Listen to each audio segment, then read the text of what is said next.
Le foyer, le plus beau reflet du ciel. Le foyer devrait correspondre à tout ce que ce mot implique. Il devrait être un coin du ciel sur la terre, un endroit où les affections sont cultivées et non soigneusement refoulées. Notre bonheur dépend de cette culture réciproque de l'amour, de la sympathie et de la vraie courtoisie. La plus belle illustration du ciel est un foyer dirigé par l'Esprit du Seigneur.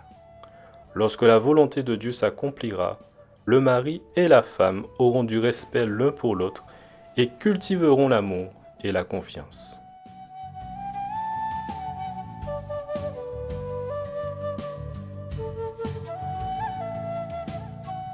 L'épanouissement sexuel des deux. Je lis dans Deutéronome 24, le verset 5. Un homme qui vient de se marier ne partira pas à l'armée. On ne lui demandera rien d'autre. Il pourra rester chez lui en toute liberté pendant 1 an et il rendra heureuse la femme qu'il a prise. Il y a 2 questions qui reviennent souvent quand les couples consultent un conseiller conjugal. Comment puis-je donner envie à ma femme de faire l'amour plus souvent? Première question. Et comment puis-je m'assurer que nous en profitons tous les deux? La fréquence du désir sexuel chez la femme dépendra de la façon dont son mari la traite. Et puis, la découverte de l'épanouissement sexuel des deux est un processus. Cela ne vient pas automatiquement. Dans Deutéronome 24, verset 5, nous l'avons lu que Dieu prescrivait aux Israélites de ne donner aux jeunes mariés aucune responsabilité officielle, en particulier celle qui, comme le service militaire, l'éloignerait de chez lui. Pendant la première année de mariage, les couples étaient censés se réjouir mutuellement. Nous pouvons en déduire qu'il est important pour Dieu d'aider les couples à développer leur intimité conjugale. L'un des meilleurs moyens d'apprendre l'intimité sexuelle consiste à s'informer correctement sur le sujet.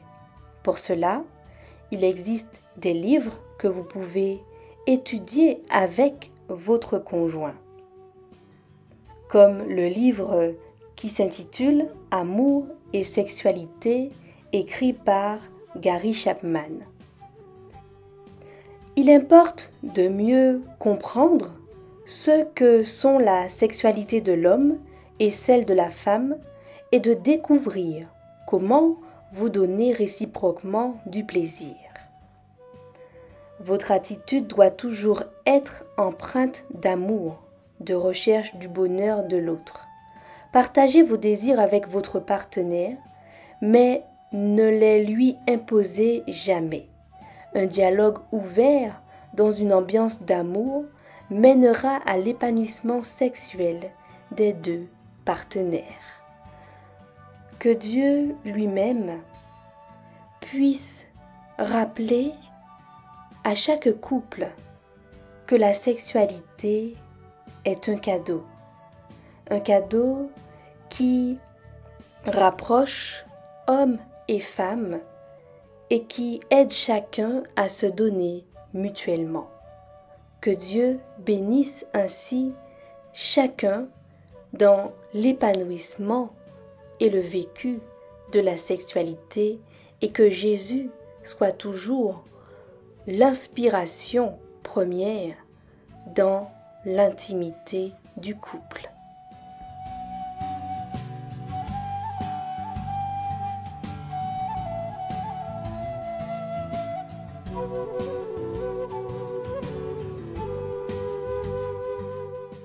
Marie, aimez vos femmes, comme Christ a aimé l'Église, et s'est livré lui-même pour elle, afin de la sanctifier par la parole, après l'avoir purifiée par le baptême d'eau, afin de faire paraître devant lui cette Église glorieuse, sans tache, ni ride, ni rien de semblable, mais sainte et irrépréhensible. C'est ainsi que les maris doivent aimer leurs femmes comme leur propre corps. Celui qui aime sa femme s'aime lui-même. Car jamais personne n'a haï sa propre chair, mais il la nourrit et en prend soin, comme Christ le fait pour l'Église, parce que nous sommes membres de son corps. C'est pourquoi l'homme quittera son père et sa mère, et s'attachera à sa femme, et les deux deviendront une seule chair. Ce mystère est grand. Je dis cela par rapport à Christ et à son Église. Du reste, que chacun de vous aime sa femme comme lui-même, et que la femme respecte son mari.